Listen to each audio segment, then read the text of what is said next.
আমি সম্পূর্ণ আগাগোড়া কওমির ছাত্র। কওমি মাদ্রাসায় লেখাপড়া করেছি। হাফেজ, মাওলানা, ইফতা, সম্পূর্ণ আগাগোড়া আমি কওমির ছাত্র। এরপরও কওমি মাদ্রাসার একটি দোষের কথা না বললেই নয়। গত পরশুদিন একটি কোন মেবি মাছরাঙা টিভিতে না কোন টিভিতে যেন দেখলাম যে একটি মাদ্রাসার শিক্ষক একটি ছাত্রকে বেধরম পিটাচ্ছে। আর অপরাধ হলো সে গোসল করে নাই, এই অপরাধে তাকে বেধরম পিটাচ্ছে। আচ্ছা, আসলে এটার কারণটা কি?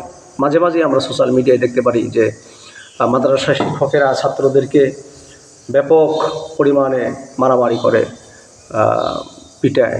এর কারণটা কি? এর কারণটা খুঁজে বের করতে যদি আমরা পারি বা খুঁজে বের করে সেটাকে সমাধান করাটা খুব সহজ।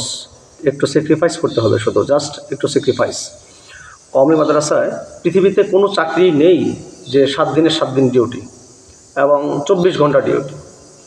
7 দিনে 7 দিন ডিউটি এবং 24 ঘন্টা ডিউটি পৃথিবীতে কোনো চাকরিতেই নেই। সরকারি চাকরির কথা বলবো, সেখানে 5 দিন ডিউটি। অন্য অন্য চাকরি যেগুলো আছে, আপনার ফ্রাইডে, শুক্রবার ছুটি আছে এবং 6 দিন ডিউটি। কিন্তু কওমি মাদ্রাসাগুলোতে 7 দিনের 7 দিনই ডিউটি। এবং আশ্চর্যের বিষয় হলো, শিক্ষকের বাড়ি ধরেন চট্টগ্রাম, সে চাকরি করে ঢাকা, কিংবা সে চাকরি করে নোয়াখালী। শিক্ষকের বাড়ি হলো আপনার ময়মনসিংহ, সে চাকরি করে চট্টগ্রাম অথবা বরিশাল। 3 মাস 4 মাসে ছুটি। এই 3 মাস 4 মাসে যে ছুটি সে মাদ্রাসায় রইল, 3 মাস 4 মাসের ভিতরে তার কোনো ছুটি নেই, তার রেস্ট করার কোনো সময় নেই। 24 ঘন্টা ডিউটি এবং 3 মাস 4 মাস লাগাতার ডিউটি। তার যে বডির বা মানসিক বা ব্রেনের একটা রেস্ট রয়েছে, সেই রেস্টটা করা সম্ভব না। এই কারণেই মূলত আমি মাদ্রাসায় চাকরিটা পছন্দ করি। আমি করি না আর কি, ব্যক্তিগতভাবে আমার নিজের জন্য আমি করি না। এটা করা দরকার, না হলে তো আমরা আলেম হতাম না, আমরা মাদ্রাসায় পড়তে পারতাম না, বা আমরা তো ধর্মীয় জ্ঞান অর্জন করতে পারতাম না। কিন্তু এটা আমার জন্য, আমি ব্যক্তিগতভাবে আমার নিজের পার্সোনালি এটা আমার ভালো লাগে না আমার, যে যেখানে কোনো ছুটিই নেই। অর্থাৎ বিশেষ করে যারা হেফজখানায় যারা চাকরি করেন, দেখা যায় যে হয়তো 15 দিনে ছুটি, 1 দিন ছুটি, মাসে ছুটি 2 দিন, এরকম ছুটি। বেতন কত? 10,000 12,000 টাকা। তাও আবার 4 মাস 5 মাস বাকি, 6 মাস বাকি।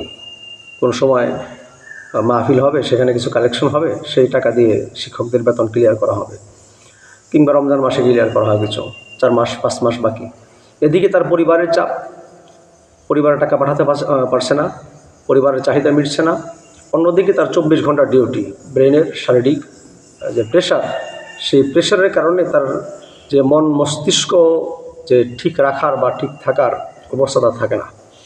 এই জন্য পৃথিবীতে কোনো চাকরি নেই যে চাকরিটা আপনার 24 ঘন্টা ডিউটি এবং 7 দিন ডিউটি। এই জন্য এই সেক্টরে যারা কওমি অঙ্গনের যে সমস্ত ওলামায়ে কেরাম আছেন, সর্বোচ্চ শেয়ার করে দেবেন ভিডিওটি। কওমি অঙ্গনের যে সমস্ত ওলামায়ে কেরাম আছেন বা মাদ্রাসার যারা পরিচালক যারা আছেন, এদেরকে বলবো আপনারা এই বিষয়গুলো লক্ষ্য রাখবেন।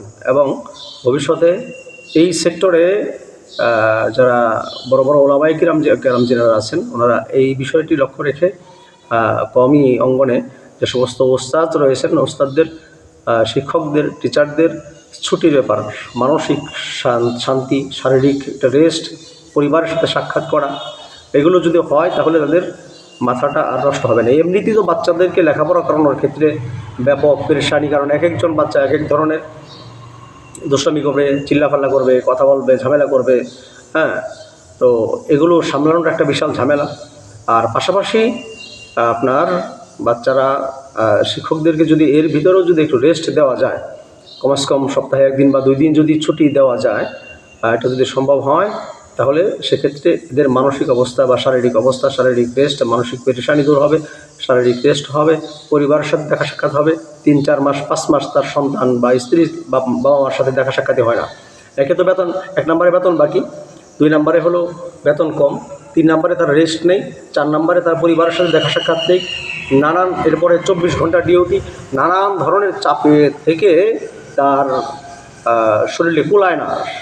এই জন্য এই সেক্টরে যারা আছেন, ওলামায়ে কেরাম যারা আছেন, মাদ্রাসার লাইনে যারা আছেন, আমরা মসজিদ নিয়ে আসি বা মাহফিল নিয়ে আসি, মাঠে ময়দানে কাজ করি আমরা, যারা মাদ্রাসা নিয়ে যারা আছেন এবং এই বোর্ডগুলোর প্রধান যারা আছেন, এরা একটা ইয়া করে দিলে ভালো হয় যে শিক্ষকদেরকে সপ্তাহে 1 দিন কিংবা 2 দিন ছুটি, হ্যাঁ, এবং এই বিষয়গুলো খেয়াল রাখলে পরেই হয়তোবা সামনের সময়টাতে আর ঝামেলা হবে না। আল্লাহ পাক আমাদেরকে বোঝার জন্য তৌফিক দান করুন। আমিন। আসসালামু আলাইকুম ওয়া রাহমাতুল্লাহি ওয়া বারাকাতুহু।